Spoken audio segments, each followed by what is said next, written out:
This is the Capital Dispatch Podcast.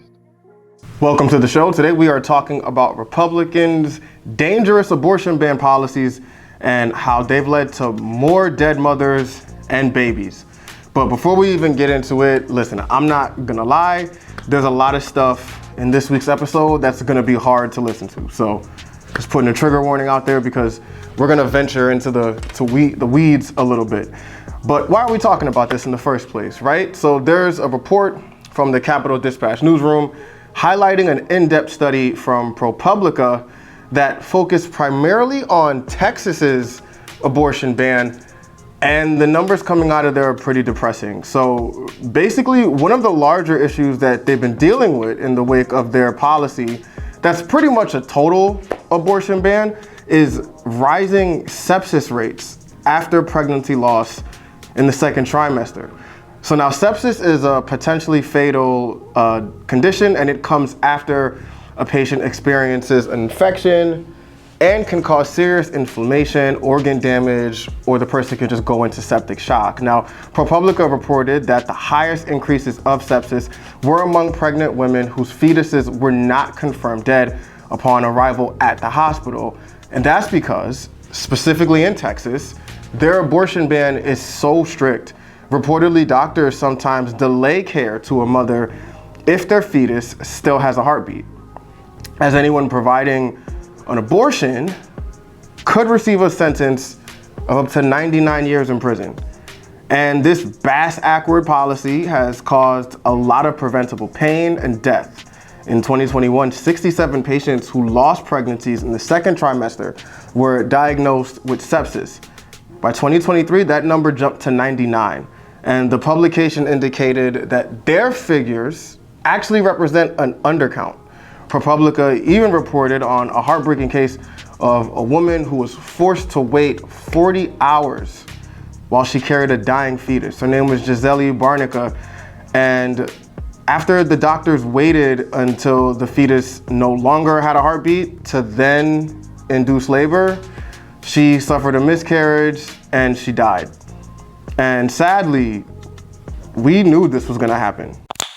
These states that decided to enact abortion bans, that they had significantly higher maternal death rates, 62% higher than states that did not. They also had a higher infant death mortality rate, and they also had fewer providers. That was a big finding, that among these states, there were significantly fewer birthing centers and fewer doctors specialized in caring for women. And that report from ABC was about 2 years ago, probably a little bit more than that, before the Supreme Court killed Roe versus Wade. So just from looking at how quickly these restrictive reproductive health policies negatively impacted women and babies, you would think Republicans would pump the brakes on some of this stuff, and also the fact that it was like insanely unpopular and still is, but they didn't. So according to the JAMA Network, analysis of US national vital statistics data from 2012 through 2023 found higher than expected infant mortality in states after adoption of abortion bans. And what they found was an estimated 478 excess infant deaths in the 14 states with bans during the months affected by those bans. And being that pretty much all of our systems are deeply inequitable, when you start restricting access for everybody, it all completely eliminates it, just about completely, for marginalized communities. So not only were mortality rates higher among non-Hispanic Black infants compared with other racial and ethnic groups, but Black infants died at a rate 11% higher than would be expected.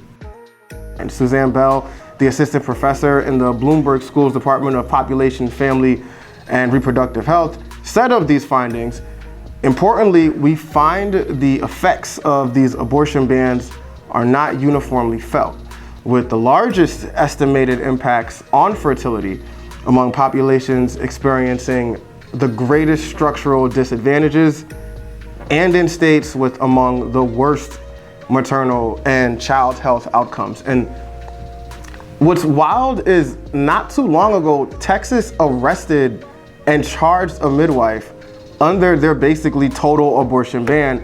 And this CBS Evening News report tells the story of a Texas woman who died when she was having a miscarriage at 11 weeks. Hope Gomezi still can't believe he had to bury his wife after he took her to a Texas hospital for a miscarriage when she was 11 weeks pregnant. Who do you blame for what happened? I blame the doctors. I blame the hospital. And I blame the state of Texas. The law is very reckless. It's very dangerous. I love you. I love you. Portia Gazemi wasn't given a DNC at the hospital, a medical procedure that's a surgical option when a miscarriage isn't complete and the patient is bleeding excessively, as Gazemi was at the time. It's the same procedure used for many abortions, though doctors told us their colleagues hesitate to perform them, fearing the state's criminal penalties. Gazemi believes that's what happened in his wife's situation. She eventually went into cardiac arrest and died. I just felt like the doctor turned his back on us. And the honest truth is, listen, I'm not trying to talk down on anyone's religious beliefs, but just because you believe something, that doesn't mean that it should be the law for everybody, right? Like, you can believe abortion is wrong and is a sin, and you can choose to not get one. But that doesn't mean that in every circumstance, regardless of the science and of the data that we have available to us, that you should then have the right to doom women to their death or put healthcare providers in a position where they have to choose between their freedom and saving somebody's life. Because it's crazy. Like, basically, it's crazy. And thankfully in Connecticut, Democrats have led passage of some laws to protect women from subpoena power if they come to Connecticut from another state that banned abortion. And dating back to, I want to say, 1990, abortion has been protected as part of the state's constitution, which just means, I'm not going to get into all the specifics because I'll be here all day. It would just take a lot to reverse what's in the state's constitution. So that's where we are right now. And hopefully the Republican Party can stop trivializing real issues and taking advantage of people who, for whatever reason, just don't know any better, don't have the knowledge on certain things, and then using that to win elections and then passing harmful policies. Because, I mean, enough has been enough. This is a Capitol Dispatch special report.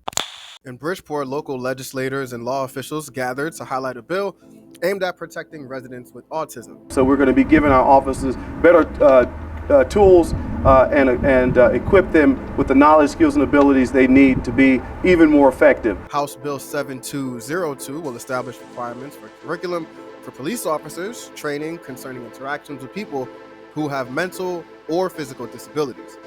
Legislators say they hope this law will foster safer interactions between cops and those with autism. And this bill, I think, does a lot to address that. Ashley McLean, the founder and director of Linked Autism Safety Project, an organization that trains first responders on how to communicate with people with autism, says a personal interaction with law enforcement made her choose this path. My son was having seizures in the back of my car as I was driving to drive him to the emergency room, and there was a lack of understanding by the officer.